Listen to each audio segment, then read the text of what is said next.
नमस्कार मित्रांनो, माय सपोर्ट या मराठी यूट्यूब चॅनलवर तुमचे सर्वांचे मनापासून स्वागत आहे। संपूर्ण महाराष्ट्रासाठी आताच्या क्षणाच्या सर्वात मोठ्या आणि महत्त्वाच्या ठळक बातम्या। राज्यात 7 धडाकेबाज निर्णय, उद्यापासून सर्वांना खुशखबर। 4 सप्टेंबर बुधवार, काही मिनिटांपूर्वीच्या ह्या बातम्या आहेत। या संदर्भात सविस्तर माहिती या व्हिडिओत जाणून घेऊया। तत्पूर्वी तुम्ही माय सपोर्ट या मराठी यूट्यूब चॅनलवर नवीन असाल तर खाली दिलेल्या लाल रंगाच्या सबस्क्राइब बटनावर क्लिक करा आणि समोरील बेल आयकॉन क्लिक करा, जेणेकरून महाराष्ट्राच्या ताज्या बातम्या तुमच्यापर्यंत सर्वात आधी पोहोचतील। तर चला सविस्तर बातम्या जाणून घेऊया। तर बघा, पहिली सर्वात मोठी आणि महत्त्वाची बातमी। एसटी कर्मचाऱ्यांनी पुकारलेल्या संपाचा आजचा दुसरा दिवस आहे। सणासुदीचे दिवस असल्याने प्रवाशांची गावाला जाण्याची मोठी गर्दी आहे। एसटी बंद असल्याने प्रवासी मिळेल त्या वाहनाने सध्या गावाला जात आहेत। एसटी प्रशासन वारंवार संपकरी कर्मचाऱ्यांची समजूत काढण्याचा प्रयत्न करत आहे।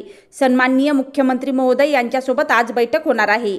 या बैठकीमध्ये सकारात्मक चर्चा होऊन चांगला निर्णय कर्मचाऱ्यांच्या बाबतीत होऊ शकतो। तरी कर्मचाऱ्यांनी कामावर परत यावे, प्रवाशांची सणासुदीमध्ये गैरसोय होऊ नये असे आवाहन करण्यात येत आहे।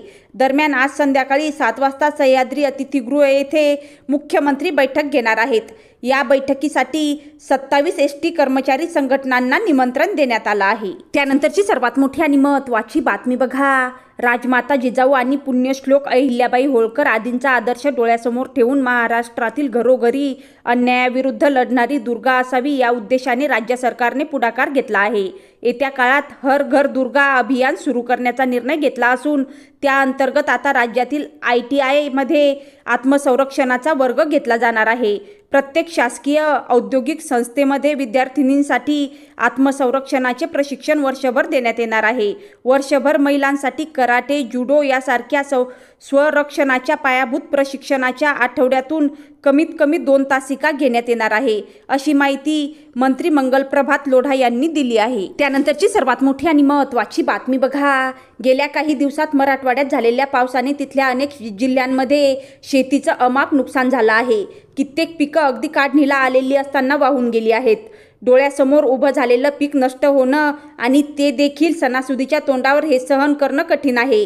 राज्य सरकारने तातडीने या नुकसानीचे पंचनामे करून जितक्या लवकर नुकसान भरपाई रक्कम देता येईल ते पाहावं।